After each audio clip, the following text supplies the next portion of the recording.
ওর মরে যাওয়া ভালো, এই জীবন রেখে ও কি করবে? সেই কথাগুলো তুমি আমাকে বলছো, সেইগুলো পাঁচকান হলে ওর জীবন এমনিতেই জাহান্নাম হয়ে যাবে। না তো ওকে সমাজের কেউ মেনে নিবে, না তো রাস্তাঘাটে ও ঠিকমতো চলতে পারবে। সবাই ওর দিকে এক অন্য দৃষ্টিতে তাকাবে। আমি বাবা হয়ে এটা কি করে সহ্য করব?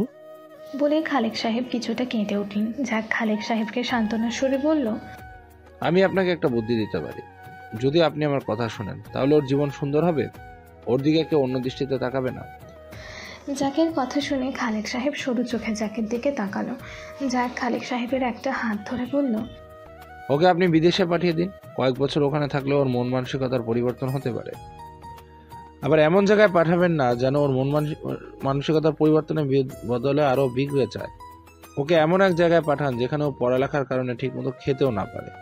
কয়েক বছর পর দেশে আসলে দেখবেন এমনিতেও পরিবর্তন হয়ে গেছে, আর ওকে তখন কেউ ঠিকমতো চিনতেও পারবে না। ওর দিকে অন্য দৃষ্টিতে তাকানো তো দূরের কথা, বিদেশে গেলে এমনিতেই আমাদের বাঙালিদের চেহারা পরিবর্তন হয়ে যায়। জাকের কথাগুলো খালেক সাহেবের মনে ধরল, কিন্তু একটা দুর্বলতা এখনো কাজ করছে খালেক সাহেবের মনে। সেটা হলো এই মেয়েকে বিয়ে করবে কে? খালেক সাহেব নিজের চিন্তা নিজের মধ্যে রেখেই জাককে বলল, তুমি ভালো একটা কথা বলেছ। আমার ছোট ভাই তার পরিবার সহ ইতালি থাকে। ও ভীষণ রাগী মানুষ। বৃষ্টি ওকে জমের মতো ভয় পায়।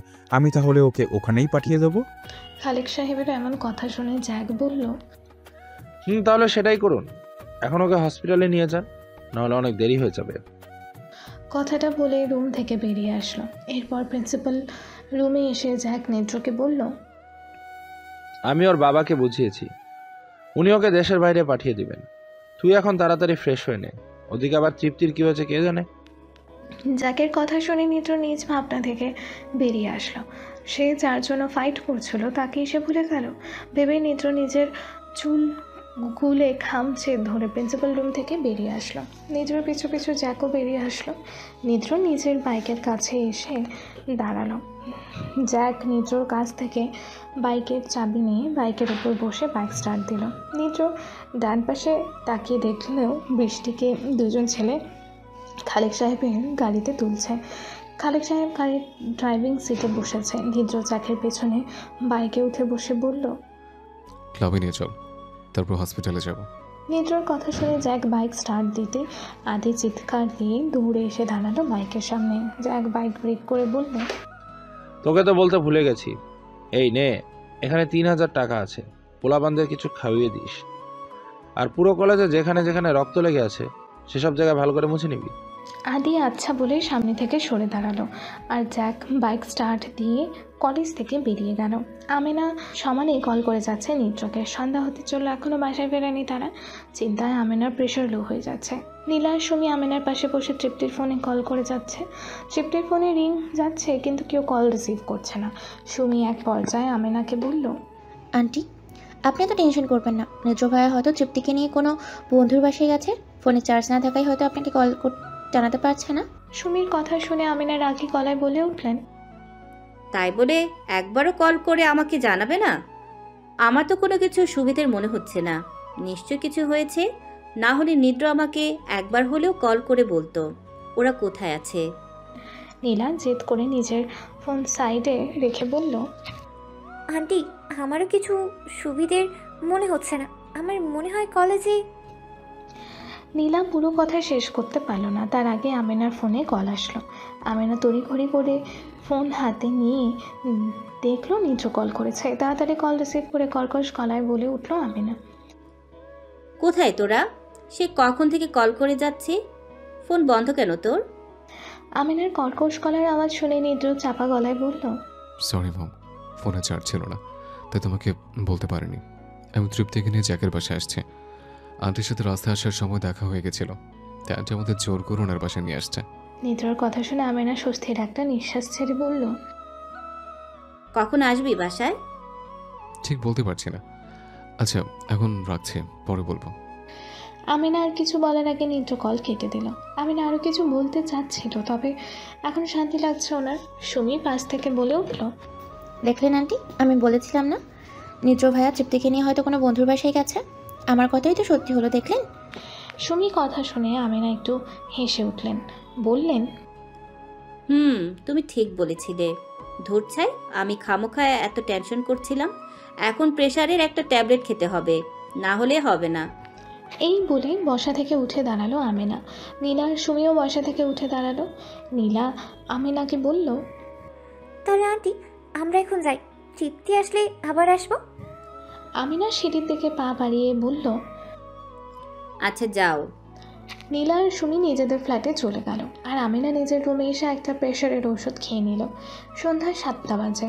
হসপিটালের কেবিনের ভেতর তৃপ্তি নিদ্রর কোলে মাথা রেখে গুটিয়ে শুটি হয়ে শুয়ে আছে, আর নিদ্র তৃপ্তির মাথায় হাত বুলিয়ে দিচ্ছে। একজন নার্স পাশে দাঁড়িয়ে মিট মিট করে হাসছে। তৃপ্তিকে ইঞ্জেকশন দিতে এসেছে নার্সটি। জায়াক আর রাহুল জুইকে বাসায় দিয়ে আসতে গেছে। একসাথে তারা নিজেদের বাসায় গিয়েও ফ্রেশ হয়ে আবারও আসবে। হাত অপারেশন শেষ করে বিকেল 4টার দিকে অপারেশন রুম থেকে বের করা হয়েছিল তৃপ্তিকে। এরপর তৃপ্তির জ্ঞান ফেরার পর 6টার দিকে কেবিনে শিফট করা হয়।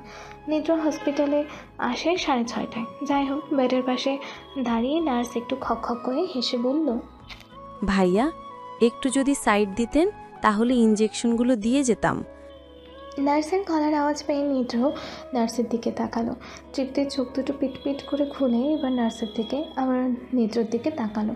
নার্সের লাজুক হাসি যেন তৃপ্তির গায়ে লাগলো। তৃপ্তি নিদ্রকে এক হাত দিয়ে জড়িয়ে ধরে বলল, ভাইয়া তৃপ্তি কোথায়? ওকে দেখছি না যে। একদম এখান থেকে উঠবে না, তাহলে মেরে ফেলবো শয়তান, এমনিতেই রাগ উঠে আছে। তৃপ্তির কথা শুনে নিদ্র শুকনো ঢোক গেলে বসে রইল। নার্স এবার ঠোঁট টিপে হাসতে লাগলো। নার্সের ধারণা তৃপ্তি সুইসাইড করতে গেছিল নিদ্রর জন্য, যেহেতু তৃপ্তির হাত কাটা গেছে। এতে নার্সের এমন ভাবটা স্বাভাবিক। নার্স বেডের নিচ থেকে ইঞ্জেকশন বের করে তাতে ওষুধ নিয়ে বলল, ভাইয়াকে তো ছাড়বেন না, তাহলে আপনার যে হাতে ক্যানোলা সেট করা হয়েছে সেই হাতটা এদিকে দিন। নার্সের কথা শুনে তৃপ্তি একটু নড়ে চড়ে উঠে বসতে চাইল। নিদ্র তা দেখে তৃপ্তিকে আস্তেই করে ধরে উঠিয়ে বসালো। তৃপ্তি নরম শরীরটা নিদ্রর শরীরের ওপর এলিয়ে দিল, আর মাথাটা নিদ্রর বুকে। বাম হাতে একটা বালিশের উপর, ডান হাতে ক্যানোলা থাকায় ডান হাত নার্সের দিকে বাড়িয়ে দিল তৃপ্তি। নার্স মুচকি হেসে ক্যানোলাতে ইঞ্জেকশন লাগিয়ে ওষুধ দিতে লাগলো। ওষুধগুলো রগ দিয়ে সিনসিন করে পড়ল। তৃপ্তি চোখ মুখ খিঁচে নিদ্র বুকে মাথা ঠেকিয়ে আছে। পরপর 5টা ইঞ্জেকশন দিয়ে নার্স চলে গেল। যাওয়ার আগে নার্স নিদ্রকে বলে গেল তৃপ্তির ডান হাতটা ধীরে ধীরে একটু মালিশ করে দিতে, এতে হাতের চিনচিন অনুভূতিটা কমে যাবে। নার্সের কথা মতো নিদ্র তৃপ্তির ডান হাতটা উঁচু করে ধীরে ধীরে মালিশ করতে লাগলো। এতে তৃপ্তিও একটু ভালো লাগছিল। বাম হাতটা ব্যথা করছিল কিছুক্ষণ আগে পর্যন্ত, কিন্তু এখন ব্যথার ইঞ্জেকশন দিয়ে যাওয়ায় তেমন ব্যথা করছে না। হাত আর চিনচিন করছে না দেখে তৃপ্তি নিদ্রকে বলল, এবার হাতটা ছেড়ে দাও, ব্যথা করছে না। তৃপ্তির কথা শুনে নিদ্র আস্তে করে তৃপ্তির হাতটা নামিয়ে বেডে রাখলো। এরপর নিদ্র তৃপ্তিকে বলল, দেখি এবার শুয়ে পড়ো। নিদ্রর কথা শুনে তৃপ্তি আরও একটু নড়ে চড়ে নিদ্রর গায়ের সাথে চেপে বলল, না আমি এভাবে থাকবো, তুমিও এভাবে বসে থাকবে আমার সাথে। তৃপ্তির কথা শুনে নিদ্র মুচকি হেসে তৃপ্তির কানে কানে ফিসফিস করে কিছু বলল। তৃপ্তি তা শুনে নিদ্রর থেকে সরে আসতে চেয়ে বলল, ছি ছি, থু, যাও তাড়াতাড়ি, না হলে আমার বেড নোংরা করে ফেলবে। নিদ্র হেসে ওঠে। তৃপ্তিকে নিচ থেকে সরিয়ে বেডের ওপর শুইয়ে দিয়ে বলল, চুপচাপ শুয়ে থাকো, আমি আসছি। এই বলে নিদ্র তৃপ্তির বেড থেকে নেমে দাঁড়ালো। তৃপ্তি ডান হাত দিয়ে নিদ্রর বাম হাত ধরে আবারও বলে উঠল, ওয়াশরুমেই তো যাবে, অন্য কোথাও যাবে না তো? আমার কিন্তু ভয় করছে। নিদ্র তৃপ্তির হাত নিজের হাত থেকে ছাড়িয়ে বলল, আমি ওয়াশরুমে যাচ্ছি, অন্য কোথাও না। এই বলে নিদ্র তৃপ্তিকে রেখে কেবিন থেকে বেরিয়ে গেল। তৃপ্তি অবাক দৃষ্টিতে নিদ্রর দিকে তাকিয়ে রইল। কেবিনের ভেতরেই তো ওয়াশরুম আছে, তাহলে নিদ্র কেবিন থেকে বেরিয়ে গেল কেন? এদিকে পেটে হাত দিয়ে কেবিন থেকে বেরিয়ে রিসেপশনের সামনে গেল। নিদ্র একজনকে বলল, আমি একজন ডক্টর দেখাবো, একটু ব্যবস্থা করুন। নিদ্রর কথা শুনে লোকটি নিদ্রর দিকে ভালো করে তাকালো, দেখলো নিদ্র পেটে হাত দিয়ে আছে। লোকটি বলল, আপনার কি সমস্যা? নিদ্র বলে উঠল, পেটে আঘাত লেগেছে, ডক্টর দেখাবো। নিদ্রর কথা শুনে লোকটি আবারও নিদ্রকে উপর থেকে নিচ পর্যন্ত দেখে বলল, ঠিক আছে, এইদিকে সোজা গিয়ে ডান পাশের কেবিনে যাবেন। ওখানে একজন এমার্জেন্সি ডিউটি ডাক্তার আছে, ওনাকে গিয়ে দেখান। লোকটির কথা শুনে নিদ্র কিছু না বলে সেদিকে হাঁটা ধরল। ডান পাশের কেবিনে প্রবেশ করে নিদ্র দেখলো একটা মেয়ে ডক্টরের চেয়ারে বসে মাথা নিচু করে ফোন দেখছে। নিদ্র 7-5 না ভেবে তাড়াতাড়ি মেয়েটার কাছে গিয়ে বলল, ম্যাম, আমার পেটে আঘাত লেগেছে, একটু ড্রেসিং করাবো। নিদ্রর কথা শুনে মেয়েটি চমকে উঠে নিদ্রর দিকে তাকালো। নিদ্র আবারও বলে উঠল, একটু আর্জেন্ট, আমাকে আবার কেবিনে যেতে হবে। মেয়েটি বলে উঠল, সমস্যা কি সেটা আগে দেখান। নিদ্রর কথা শোনা মাত্র পরনের শার্ট খুলে ফেলল। হঠাৎ এমন কিছু নিদ্র করবে মেয়েটা ভাবতে পারেনি। মেয়েটা লাজুক হয়ে একটা বল বাটনে চাপ দিল। সাথে সাথে 4 জন আসলো, 2 জন নার্স আর 2 জন ছেলে ডক্টর মনে হয়। মেয়েটি বলে উঠল, এনার সমস্যাটা দেখুন তো। একজন ছেলেকে বলল মেয়ে ডক্টরটি। ছেলেটা এগিয়ে এসে দেখলো নিদ্র পেটে হাত দিয়ে দাঁড়িয়ে আছে। ছেলেটা বলল, পেট থেকে হাত সরান দেখি। নিদ্র ছেলেটার কথা শুনে মাত্র পেট থেকে হাত সরিয়ে নিল। সাথে সাথে টিস্যু সহ কিছু রক্তের দলা কেবিনের ফ্লোরে পড়ল। ডক্টর মেয়েটি বসা থেকে দাঁড়িয়ে বলে উঠল, আরে এনার পেট দেখি অনেক কেটে গেছে। এই তোমরা দাঁড়িয়ে দেখছো কি? তাড়াতাড়ি এনাকে ইমার্জেন্সিতে নিয়ে চলো। মেয়েটির কথা শুনে নিদ্রকে ছেলেগুলো এমার্জেন্সিতে নিয়ে এসে একটা বেডে শুইয়ে দিল। এরপর নিদ্রর পেটের কাটা জায়গা ড্রেসিং করা শুরু করলো। ড্রেসিং করার পর ডক্টর মেয়েটি এসে বলল, দেখি তোমরা একটু সাইড দাও। এই বলে মেয়েটি নিদ্রর কাছে এসে নিদ্রর পেটের কাটা জায়গা দেখতে লাগলো। একটু সময় নিয়ে মেয়েটি বলল, এটা সেলাই করতে হবে তো, অনেকটাই কেটে গেছে। মেয়েটার এমন হাব ভাব নিদ্রর মোটেও ভালো লাগছে না। যা করার তাড়াতাড়ি কর না, এমন ন্যাকামি করে ডাক্তারি করার কি আছে? নিদ্র বলে উঠল, আচ্ছা, এখানে কি ভালো ছেলে ডক্টর নেই? থাকলে তাকে জলদি ডেকে নিয়ে আসো, আমার ফার্স্ট চিকিৎসা চাই। নিদ্রর কথা শুনে মেয়েটি রাগী ভাবে বলে উঠল, এই সমস্যা কি? আমি দেখছি যে দেখতে পাচ্ছে না, চুপচাপ শুয়ে থাকুন আপনি। এই বলে মেয়েটি একটা ইঞ্জেকশন নিয়ে নিদ্রর পেটের কাটা জায়গা চারপাশে কয়েকবার সুই ঢুকিয়ে ইঞ্জেকশন দিল। এতে জায়গাটা কেমন অবশ হয়ে গেল। মেয়েটি আর দেরি না করে 2 জন ছেলে সহ নিদ্রর পেটের কাটা অংশ সেলাই করে ওষুধ লাগিয়ে ব্যান্ডেজ করে দিল। নিদ্র ব্যথা সহ্য করে চুপচাপ শুয়েছিল। প্রায় এই পর্যায়ে ডাক্তার মেয়েটি নিদ্রকে বলল, এবার বেড থেকে নামতে পারেন আপনি। এতক্ষণ তো বেশ তাড়াহুড়ো করছিলেন। মেয়েটির কথা শুনে নিদ্র ধীর গতিতে বেড থেকে নেমে দাঁড়ালো। এরপর শার্ট পরে নিতে নিতে আস্তে করে মেয়েটিকে বলল, ফার্স্ট টাইম এমন ডক্টর দেখলাম যে কিনা পেশেন্টকে চিকিৎসা করতে এসে পেশেন্টের শরীরের দিকে বারবার ঘুরে দেখায়। নিদ্রর কথা শুনে ডাক্তার মেয়েটি লাজুক হেসে সেই স্থান ত্যাগ করলো। নিদ্র একটা ছেলেকে বলল, আমার ওষুধ লিখে দেবে কে? ছেলেটি নিদ্রর কথা শুনে ডক্টর মেয়েটির কেবিনে আবারও যেতে বলল। নিদ্র উপায় না পেয়ে আবারও সেই কেবিনে ধীরে ধীরে আসলো। মেয়েটি চেয়ারে বসেছিল। নিদ্র কেবিনের ভিতর প্রবেশ করে বলল, আমার ওষুধ। নিদ্রর গলার আওয়াজ পেয়ে মেয়েটি নিদ্রর দিকে তাকালো। ক্ষণিকেই আবারও মাথা নিচু করে নিয়ে একটা কাগজ নিদ্রর দিকে বাড়িয়ে দিল মেয়েটি। নিদ্র এগিয়ে এসে কাগজটা হাতে নিয়ে বলল, এমনভাবে ডক্টর করলে সারছে, পেশেন্ট এমনিতেই হার্ট অ্যাটাক করে মারা যাবে। নিদ্রর কথা শুনে ডক্টর মেয়েটি হেসে নিদ্রর দিকে তাকালো। নিদ্র বলে উঠল, আপনার পেমেন্ট কি আপনি নেবেন না রিসিপশনে দেব? ফোন নাম্বার না, মানে আমার কাছেই। নিদ্রর কথা শেষ হতে মেয়েটি চট জলদি বলে উঠল। নিদ্র মাথা নাড়িয়ে পকেট থেকে ওয়ালেট বের করে বলল, কত? মেয়েটি একটু ভাব নিয়ে বলল, ডক্টর পেমেন্ট 1000, ড্রেসিং আর সেলাই 2000, মোট 3000 টাকা। নিদ্র ওয়ালেট থেকে 2000 টাকা টেবিলের উপর রেখে বলল, আপাতত এই টাকায় আছে, বাকিটা কাল দেব। এই বলে নিদ্র ডক্টর মেয়েটির কেবিন থেকে বেরিয়ে গেল। মেয়েটি কিছু বলল না, শুধু নিদ্র যাওয়ার পানে তাকিয়ে আস্তে করে বলে উঠল, হাউ সুইট বডি। কথাটা বলেই মেয়েটি নিজের মাথায় আবারও থাপ্পড় মেরে বলল, কি আবল তাবল ভাবছি আমি? এটা আমার চাকরির জায়গা, আর ছেলেটা আমার পেশেন্ট ছিল। ধুর ছাই। বলেই মেয়েটি আবারও নিজের ফোন নিয়ে ব্যস্ত হয়ে পড়ল। তৃপ্তি মন খারাপ করে শুয়ে এদিক ওদিক তাকাচ্ছে। নিদ্র সে কখন গেছে, এখনো আসছে না। এদিকে জ্যাক আর রাহুলও এসে বসে আছে কেবিনের ভেতরে। জ্যাক আর রাহুলকে দেখে তৃপ্তির মনে সাহস আসে। তৃপ্তি ঠোঁট উল্টে রাহুলকে বলল, ভাইয়া দেখুন তো, নিদ্র ভাইয়া কোথায় গেছে? ভালো লাগছে না। দূর। রাহুল পাশের একটা বেডের ওপর বসে ফোন দেখছিল। কেবিনের ভেতর 2টা বেড। রাহুল তৃপ্তির কথা শুনে মুচকি হেসে বলল, চলে আসবে, তুমি শুয়ে থাকো।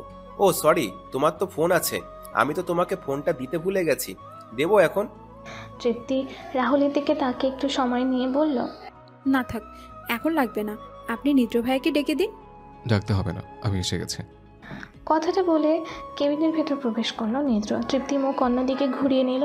জ্যাক নিদ্রর কাছে এগিয়ে এসে নিদ্রর হাতে একটা শপিং ব্যাগ দিয়ে আস্তে করে বলল, এখানে প্যান্ট আর শার্ট আছে, ওয়াশরুমে গিয়ে চেঞ্জ করে আয়। নিদ্র জ্যাকের হাত থেকে শপিং ব্যাগ নিয়ে ওয়াশরুমে চলে গেল।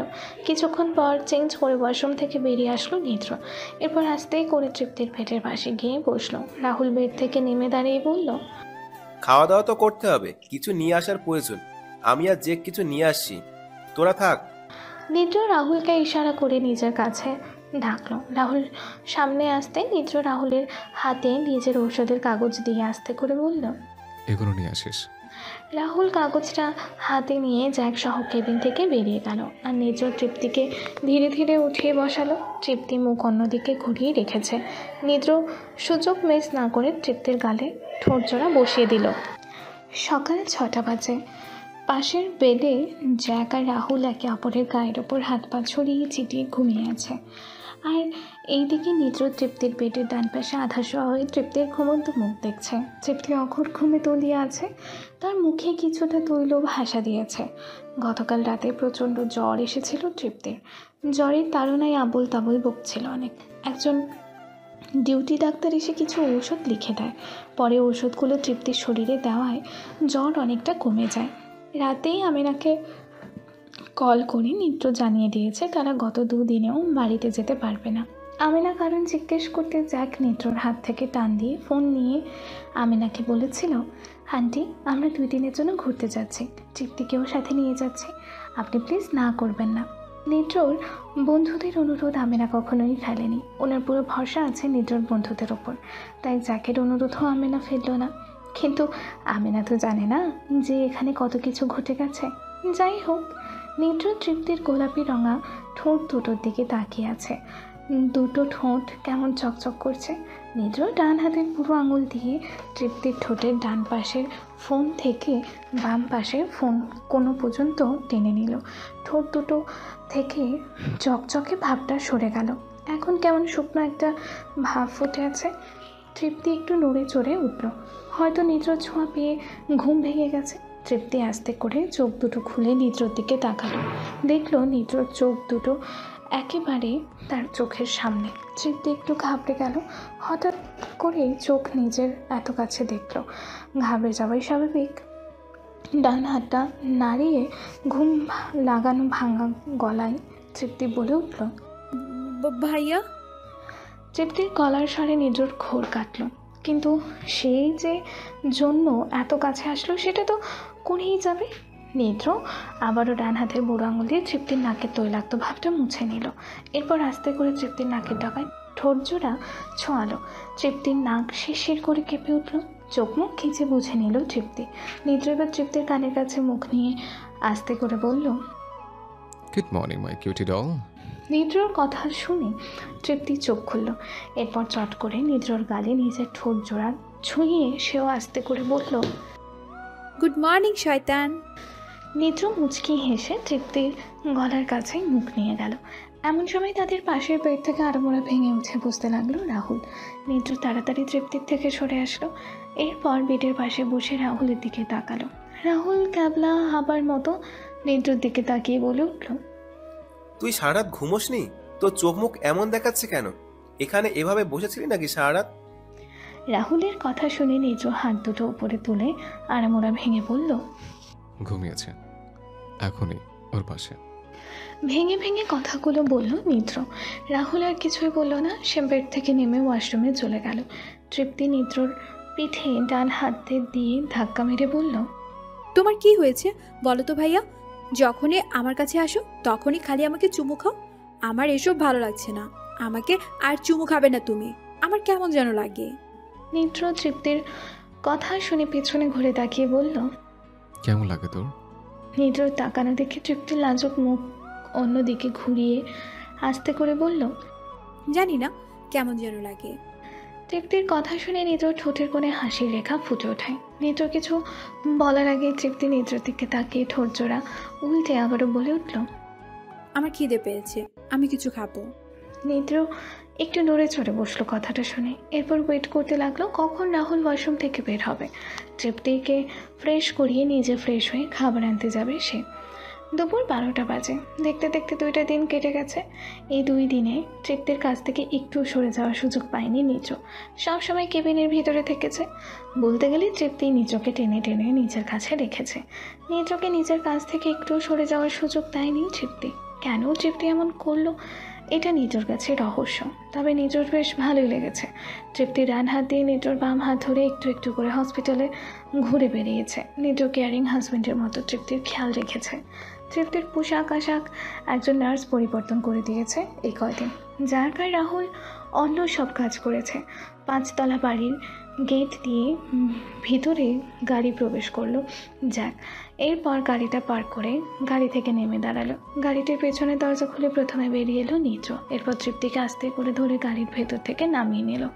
তৃপ্তির বাম হাতটা প্লাস্টার করা, গলায় সাদা কাপড়ের ব্যান্ডেজ দড়ির মতো বানিয়ে বুকের ওপর ঝোলানো বাম হাতটা। রাহুল গাড়ির ভেতর থেকে ঔষধের ব্যাগ আর জামা কাপড়ের ব্যাগগুলো নামাতে লাগলো। নিদ্র জ্যাকের দিকে তাকিয়ে বলল, তোর এগুলো নিয়ে আয়, আমি ওকে নিয়ে বাড়ির ভিতরে যাচ্ছি। জ্যাক হেসে বলল, সাবধানে ভিতরে যা, আন্টি আবার ঝাড়ু নিয়ে তোকে দৌড়ানি না দেয়। জ্যাকের কথা শুনে তৃপ্তি হেসে উঠল। নিদ্র তৃপ্তির ডান হাতটা ধরে বলল, চল ভিতরে, এখনো রোদ পড়ছে। নিদ্রর সাপোর্ট পেয়ে তৃপ্তি ধীরে ধীরে বাড়ির ভিতরের দিকে পা বাড়ালো। জ্যাক আর রাহুল তাদের পিছু পিছু ঔষধের ব্যাগপত্র আর জামা কাপড়ের ব্যাগগুলো নিয়ে আসতে লাগলো। আমিনা সবেমাত্র রান্নাঘর থেকে বেরিয়ে আসছেন। এই মাত্র ওনার রান্না শেষ হয়েছে। মশলা বাটার মহিলাটি আজ আসেনি, তাই ব্লেন্ডারে মশলা গুঁড়ো করে রাখতে হয়েছে ওনাকে। ড্রয়িং রুমে ফোনের নিচে বসে জিরোচ্ছেন আমিনা। ঘেমে নেমে একাকার অবস্থা ওনার। এমন সময় নিজ তৃপ্তিকে নিয়ে বাড়ির ভেতরে প্রবেশ করলো। আমিনার চোখ দুটো বুঝে ফ্যানের দিকে মুখ করে বসেছিল। তৃপ্তি বাড়ির ভেতরে এসে আমিনাকে দেখে ডেকে উঠল, বড় আম্মু। তৃপ্তির গলার আওয়াজ পেয়ে আমিনা চট করে চোখ খুললো। এরপর যেদিক থেকে আওয়াজ আসছিল সেই দিকে তাকালো। তৃপ্তিকে এমন অবস্থায় দেখে আমিনা আটকে উঠলেন। তড়িঘড়ি করে সোফা থেকে উঠে তৃপ্তির সামনে গিয়ে দাঁড়ালেন। এরপর তৃপ্তির মুখে গায়ে হাতে ছুঁয়ে আতঙ্কের সাথে বলে উঠলেন, এ কি অবস্থা হয়েছে তোর? এমন হলো কি করে? কে করেছে তোর এমন? আমিনার আতঙ্কিত চেহারা দেখে নিদ্র পাশ থেকে বলল, মম, কুল ডাউন, ওকে আগে বসতে দাও, এরপর তুমি ওকে যা প্রশ্ন করার করো। আমিনা রাগী চোখে নিদ্রর দিকে তাকালো। নিদ্রর গলা শুকিয়ে কাঠ হয়ে গেল। আমিনা হুঙ্কার দিয়ে বলে উঠল, একদম চুপ হারামজাদা! মেয়েটার এমন অবস্থা করে বাড়িতে নিয়ে আসছে, আবার বড় কথা বলছে। ওর এই অবস্থা হলো কি করে? আমিনার কথা শুনে তৃপ্তির ডান হাত দিয়ে আমিনার বাম হাত ধরে বলল, ওদিকে চলো বড় আম্মু, আমি সব বলছি। আমিনা নিদ্রর দিকে চোখ পাকিয়ে রাগী গলায় বলল, তোকে পরে দেখছি। ও যদি উল্টাপাল্টা কিছু বলে তাহলে তোর আজ খবর আছে। এই বলে আমিনা নিদ্র থেকে তৃপ্তিকে নিয়ে সেখান থেকে চলে গেল। নিদ্র জোরে একটা নিঃশ্বাস ছেড়ে পিছনে ঘুরে জ্যাক আর রাহুলের হাত থেকে ঔষধের ব্যাগপত্র নিয়ে বলল, আমার সাথে আয় তোরা। নিদ্রর কথা শুনে জ্যাক ঘাড় ডলতে ডলতে বলল, আমরা এখন চলে যাই, পরে আবার আসবো। নিদ্র কপাল কুঁচকে জ্যাকের দিকে তাকিয়ে বলল, যেটা বলছিস সেটা কর, এখন আমার সাথে আয়। দুপুরে না খেয়ে কোথাও যাচ্ছিস না তোরা। এই বলে নিদ্রর সামনে ঘুরে হাঁটা ধরল। জ্যাক আর রাহুলও নিদ্রর পিছু পিছু হাঁটা ধরল। ড্রয়িং রুমের সামনে দিয়ে যাওয়ার সময় নিদ্র এইবার আর চোখে তৃপ্তির দিকে তাকালো। তৃপ্তি নিদ্রর দিকে তাকিয়েছিল। আমিনা তৃপ্তিকে কি যেন বারবার জিজ্ঞেস করছিল। নিদ্র চোখ দিয়ে ইশারা করলো তৃপ্তিকে যে আমিনার প্রশ্নের উত্তর দিতে। তৃপ্তি নিদ্রর থেকে চোখ সরিয়ে আমিনার দিকে তাকালো। আমিনা তৃপ্তির গালে আলতো করে হাত রেখে শান্ত গলায় বলল, কি হয়েছে তোর? কথা বলছিস না কেন? নিশ্চয়ই বাদরটা কিছু করেছে, কেয়ারলেস একটা। শেষের কথা চোখে মুখে রাগ এনে বলল আমিনা। তৃপ্তি একটু পেছনে সরে আস্তে করে ডান পাশে কাত হয়ে আমিনার কোলে মাথা রাখলো। এরপর জোরে একটা নিঃশ্বাস ছেড়ে বলল, আমি যা বলবো তুমি শুধু চুপচাপ শুনে যাবে। কথাগুলো শোনার পর আমাকে বকতে পারবে না, ভাইয়াকেও বকতে পারবে না, প্রমিস করতে হবে তোমাকে। তৃপ্তির কথা শুনে আমিনা একটু ভাবান্তক হলো। তৃপ্তি কি বলবে যে সে তাদের বকতে পারবে না? আমিনা তৃপ্তির মাথায় হাত বুলিয়ে বলল, আগে বল শুনি, তারপর বুঝবো তোদের বকা যায় নাকি বকা যায় না। আমিনার কথা শেষ হতে তৃপ্তি চট করে বলে উঠল, না, আগে তোমাকে প্রমিস করতে হবে, না হলে আমি কিচ্ছু বলবো না। আমিনা পড়ে গেল বিপাকে। নিটোর কাছে কথাগুলো শুনতে যাওয়া মানে এক গাদা পেঁচানো মিথ্যা কথা। তৃপ্তি সত্যি বলবে কিনা আমিনা জানে না, তবু মেয়েটাকে বিশ্বাস করে আমিনা। মেয়েটার বাচ্চা বাচ্চার স্বভাব আমিনার ভালো লাগে। এমনি মিথ্যা বলবে বলে আমিনার মনে হয় না। নিটোর বউ হিসেবে মেয়েটাকে মেনে নিয়েছে আমিনা, কিন্তু একটা শর্তে যে তিনি থেকে আছেন এখনো। কি করে হবে যদি সেই মেয়েটি এসে আমিনার সামনে দাঁড়ায়, যদি প্রশ্ন করে আমার ভালোবাসাকে তুমি অন্যের হাতে তুলে দিলে, এখন আমার কি হবে? তখন আমিনা কি জবাব দেবে?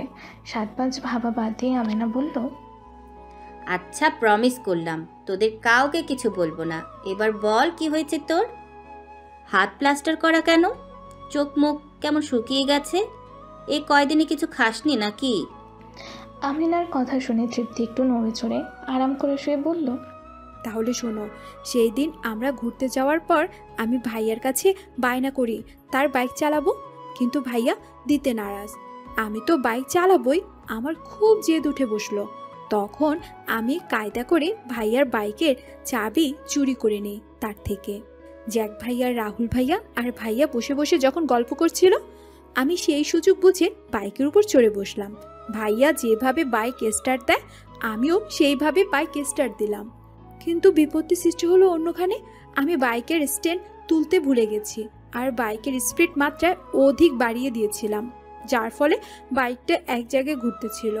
হঠাৎ বাইকটা উল্টে পাল্টে যায় আর আমি ছিটকে কিছু দূরে পড়ে যাই।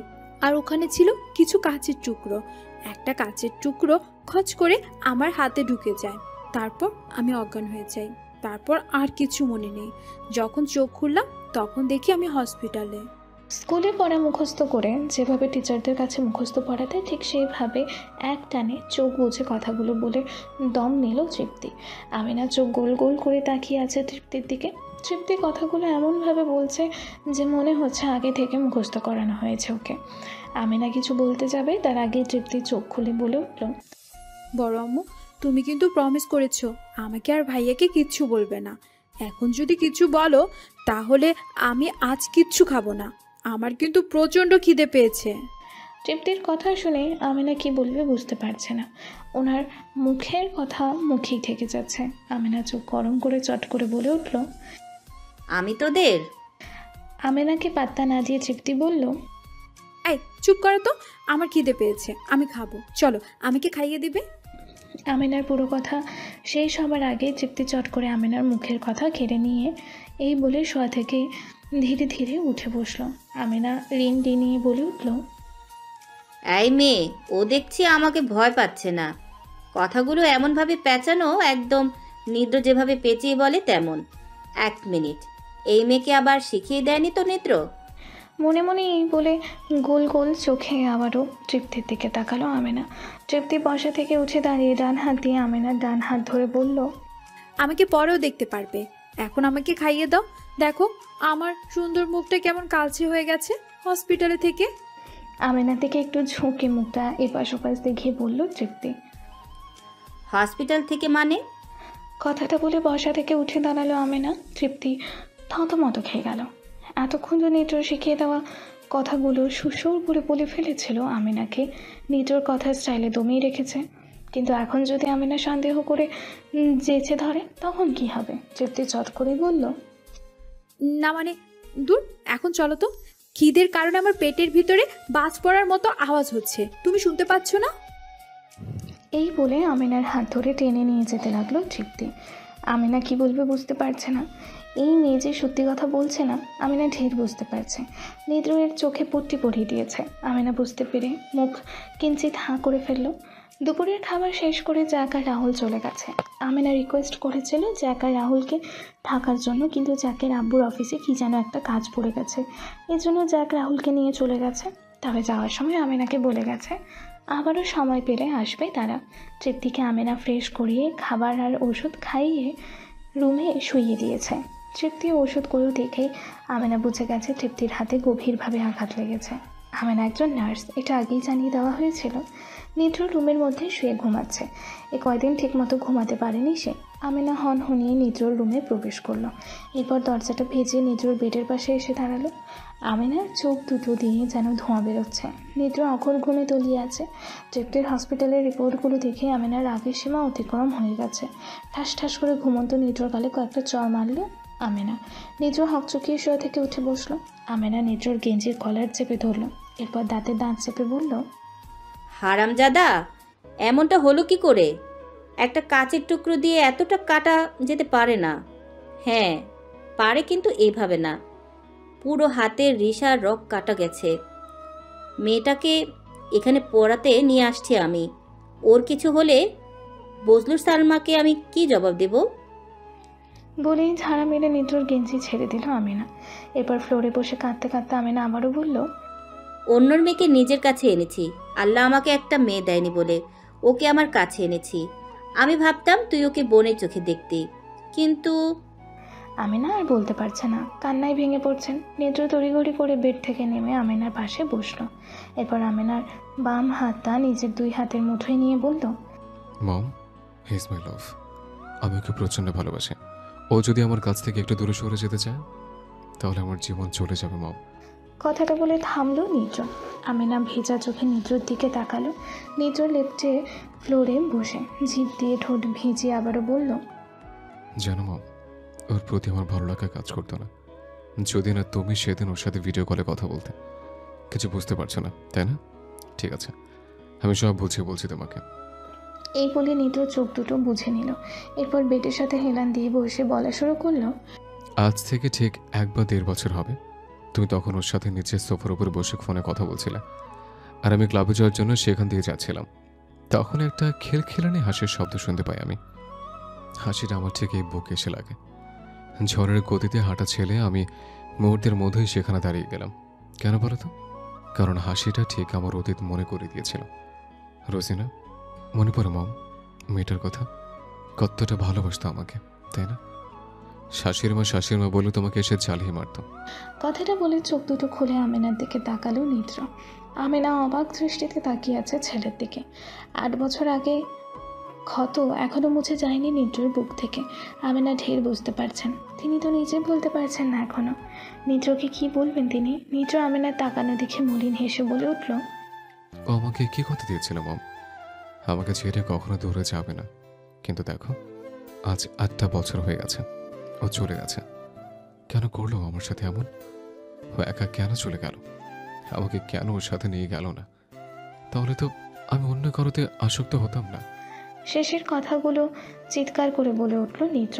আমেনার থমথমি খেয়ে কেঁপে উঠল। ওয়েট, এতক্ষণ পর্যন্ত সব ঠিক ছিল, কিন্তু এই রোজিনাকে আর এই দিকটা আমি কেমন যেন সব গুলিয়ে ফেলছি। আরে ভাই, তুই চুপচাপ শুনতে থাক না। আমার হাতে সময় নেই। 6টা বেঁচে গেছে, 8টায় আমাকে বাসায় ফিরতে হবে, না হলে মহারানী আমাকে বাসায় উঠতে দিবে না। ওকে বউ পাগলা গুরু, আপনি বলেন, আমি শুনছি। দেখ, ফাইজলামো করবে না, তাহলে বলবো না গল্পটা। মাপ চাই, আপনি বলেন। এই আমি চুপ করলাম, আর ডিস্টার্ব করবো না। রোজিনা নিদ্রর ফার্স্ট লাভ। মেয়েটা পাগলের মতো ভালোবাসত নিদ্রকে। স্কুল লাইফের প্রেম ছিল নিদ্রর। মেয়েটা দেখতে যেমন সুন্দর ছিল, ঠিক তার চলাফেরাও সুন্দর ছিল। সপ্তাহে না হলেও 4-5 বার নিদ্রদের বাড়িতে আসতো রোজিনা। নিদ্রদের গ্রামের পাশের গ্রামের মেয়ে ছিল রোজিনা। আমেনাকে শাশুড়ি বলে জ্বালিয়ে মারত সে। বাড়ির ভেতর সোফার উপর বসে বসে শুধু আমেনাকে হুকুম করতো, এই শাশুড়ি এটা দাও, ওই শাশুড়ি ওটা দাও। মেয়েটার মিষ্টি কণ্ঠে তাকে আমেনা বারবারই গলে যেতেন। রোজিনা লাড্ডু খুব পছন্দ করেন, কিন্তু আমেনা লাড্ডু বানাতে পারতেন না।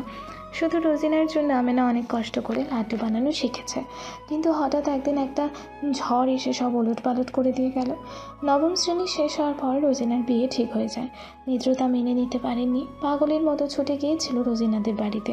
কিন্তু রোজিনার বড় ভাই ছেলে পেলে দিয়ে অনেক মারধর করে নিদ্রকে।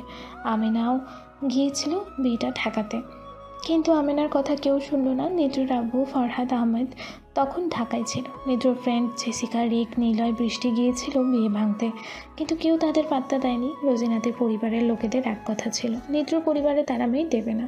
কারণ জিজ্ঞেস করতে তারা রেখে গিয়েছিল।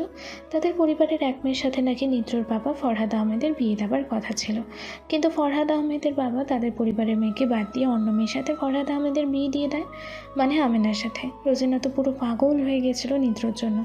কয়েকবার লুকিয়ে নিদ্রদের বাড়িতে চলেও এসেছিল সে, কিন্তু প্রতিবারই রোজিনার ভাই, বাবা, চাচা এসে রোজিনাকে খুঁজে মারতে মারতে নিদ্রদের বাড়ি থেকে বের করে নিয়ে যেত।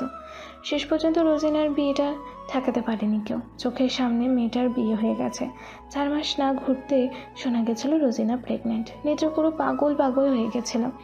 জেসিকা, রিক, নিলয়, বৃষ্টি অনেক বুঝিয়েছে নিদ্রকে, কিন্তু নিদ্রর পাগলামো সহ্য করার মতো ছিল না। রোজিনার যখন 10 মাসের বাচ্চা পেটে, তখন হঠাৎ একদিন রাতে প্রসব যন্ত্রণা ওঠে রোজিনার। ধরতি ডাকা হয়, কিন্তু 1 ঘন্টা পর ধরতি বাহিরে এসে জানায় রোজিনার বাচ্চা দুজনেই মারা গেছে। কথাটা নিদ্রর কানে আসার সাথে সাথে জ্ঞান হারিয়েছিল নিদ্র। 10ম শ্রেণী পাশ করছিল নিদ্র কোনো মতে।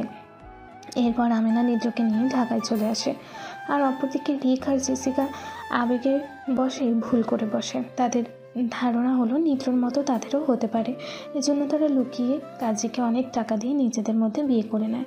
আর এখানেই নিদ্রর ফ্রেন্ডের জীবনে কালো আধার নেমে এসেছিল। আর অনার্স 3rd ইয়ারে জেসিকা মাস্টার প্ল্যান করে রিক, নিলয়, বৃষ্টিকে মেরে ফেলে, আর যা আপনারা পড়ে এসেছেন প্রথম কিছু পর্বে।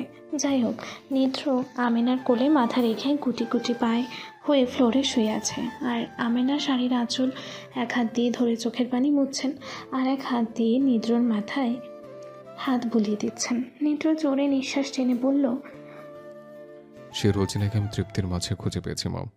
ওর হাসি, বাচ্চা বাচ্চা চেহারা আমাকে মনে করিয়ে দেয় রোজিনার কথা। তৃপ্তি যখন আমার সামনে বসে হাসে, আমার মনে হয় এই তো আমার রোজিনা আমার সামনে বসে হাসছে। জানো মম, তৃপ্তির সে একটা হাসি আমাকে ওর প্রতি আসক্ত করে তুলেছে। 1-2 বছর ধরে ওকে আমি আমার কাছে নিয়ে আসার জন্য পাগল হয়ে গেছিলাম। কেন জানো? ওকে যদি আমি রোজিনার মতো হারিয়ে ফেলি, সেই ভয় ওকে আমি হারাতে পারবো না মম। তাহলে আমি মরে যাব। আমাকে এবার আর কেউ বাঁচাতে পারবে না তোমরা। কথাগুলো বলে একটু নড়ে চড়ে আমেনার কোলে মাথা রেখে ফ্লোরে পা ছড়িয়ে আরাম করে শুয়ে পড়ল নিদ্র। আমেনা নিদ্রর মাথায় হাত বুলিয়ে ভাবছে তার ছেলের বুকের ভেতর কত কষ্ট এখনও লুকিয়ে রাখছে। আর আমেনা কিনা ভেবে বসে আছে নিদ্র সব ভুলে গেছে। কিন্তু তৃপ্তির হাত কাটার বিষয় নিয়ে এখনও ক্লিয়ার হয়নি আমেনা। নিদ্রকে সাহস করে এখন আর কিছু বলতেও পারছেন না আমেনা। পুরনো কষ্টটা আবারও জেগে উঠেছে ছেলেটার। আমেনা লক্ষ্য করলো নিদ্রর বোঝা চোখের কোনো এক কোণ থেকে 1 ফোঁটা পানি গড়িয়ে পড়ছে। আমেনা মা হয়ে ছেলের এই কষ্ট কী করে সহ্য করছেন তিনিই শুধু তা জানেন। কে ওখানে? কথাটা বলে আমিনার কোল থেকে মাথা তুলে বসলো নিদ্র। আমিনার কোলে মাথা রেখে শুয়েছিল সে। হঠাৎ দরজার দিকে চোখ যাওয়ায় দেখলো ছায়ার মতো কিছু একটা। দরজাটা হালকা ফাঁক ছিল। নিদ্রর গলার আওয়াজ পেয়ে দরজার কাছ থেকে ছায়াটা সরে গেল। নিদ্র তড়িঘড়ি করে দরজার কাছে আসলো। দরজা খুলে রুম থেকে বেরিয়ে এদিক ওদিক তাকাতে লাগলো নিদ্র, কিন্তু কাউকে দেখতে পেল না। আমেনার শাড়ির আঁচল দিয়ে চোখের পানি মুছে রুম থেকে বেরিয়ে নিদ্রর কাঁধে হাত রেখে বলল, কি হয়েছে? এদিক ওদিক কি করছিস? আমেনার কথা শুনে নিদ্র আমেনার দিকে ফিরে অন্যমনস্ক হয়ে বলল, আমি এখানে কাউকে দাঁড়িয়ে থাকতে দেখলাম মনে হয়। আমেনা এদিক ওদিক তাকিয়ে বলতে লাগলো, এখানে কে আসবে এখন? তৃপ্তি তো ঘুমে। আমেনার কথা শুনে নিদ্র তৃপ্তির রুমের দরজার কাছে গিয়ে দরজাটা হালকা খুলে ভেতরে তাকালো। দেখলো তৃপ্তি বেডের ওপর লম্বা হয়ে শুয়ে ঘুমাচ্ছে। কিন্তু এখানে কে দাঁড়িয়েছিল তাহলে? তৃপ্তির রুমের দরজা আবার টেনে দিয়ে অন্যমনস্ক হয়ে ভাবছে নিদ্র। আমেনা নিদ্রর কাছে এসে বলল, তুই হয়তো ভুল দেখছিস। এখানে কে আসবে এখন? এমনটা হয় মাঝে মাঝে, এটা আমাদের চোখের ভুল। যা রুমে যা। নিদ্রকে টেনে রুমের ভিতরে দিয়ে গেল আমেনা। নিদ্র আনমনা হয়ে আবারও বেডের ওপর শুয়ে পড়ল। আমেনা যেটা জানতে রেগে নিদ্রর কাছে আসছিল সেটা আর ওনার জানা হলো না। নিদ্রর রুম থেকে বেরিয়ে আসলো আমেনা। রুম থেকে বের হতেই তিনি মুখোমুখি হলেন নীলার। আমেনা নীলাকে এখানে দেখে বেশ অবাক হলো। এখনই তো তারা এখান থেকে গেল, তাহলে এখন কোথা থেকে আসলো নীলা? অবশ্য আসলেও আসতে পারে, সিঁড়ি তো এখান থেকে মাত্র কয়েক হাত তফাৎ। আমেনা চিন্তিত সুরে নীলাকে বলল, তুমি কখন আসলে? আমিনার কথা শুনে নীলা একগাল হেসে বলল, এই মাত্র আসলাম। সুইটি কোথায় আন্টি? সুইটিকে দেখতে আসছি। একটু আগে তুমি এখানে দাঁড়িয়েছিলে? নীলার কথা শেষ হতেই আমিনা স্পষ্ট গলায় নীলাকে জিজ্ঞেস করলো। নীলা অবাক দৃষ্টিতে আমিনার দিকে তাকিয়ে বলল, কি বলছেন আন্টি? আমি তো সবে মাত্র আসলাম। আমি এখানে কখন দাঁড়িয়েছিলাম? আমিনা একবার নীলার মুখটা ভালো করে দেখে নিল। এই মেয়ে এখানে দাঁড়িয়েছিল বলে আমিনার মনে হয় না। আবার খটকাও লাগছে এই মেয়ের ওপর। নেত্র ভুল দেখতে পারে, এটা হতে পারে না। আমিনা নীলাকে আস্তে করে বলল, আমি মনে হয় কিছু ভুল দেখেছিলাম। তৃপ্তি এখন ঘুমাচ্ছে, ওর শরীরটা ভালো না, অ্যাক্সিডেন্ট হয়েছে। আর আমিনা আরো কিছু বলার আগে নীলা চট করে চিন্তিত ভঙ্গিতে বলল, অ্যাক্সিডেন্ট হয়েছে মানে? ও ঠিক আছে, আমি একটু দেখি। এই বলে আমিনাকে আর কিছু বলতে না দিয়ে তৃপ্তির রুমের দিকে চলে গেল নীলা। আমিনা কিছু বলতে যাচ্ছিল কিন্তু কিছু একটা ভেবে আর বলল না। আমিনা নিজের রুমেই চলে গেল। আর এদিকে নীলা তৃপ্তির রুমের ভেতর এসে দেখলো তৃপ্তি বেডের উপর আধা শোয়া হয়ে চোখ দুটো বুজে আছে। বোঝা চোখের পাতার কোণ দিয়ে চোখের পানি গাল বেয়ে পড়ছে। প্লাস্টার বাঁধা হাতটা পেটের ওপর। নীলা আস্তে করে তৃপ্তির বেডের পাশে গিয়ে দাঁড়ালো।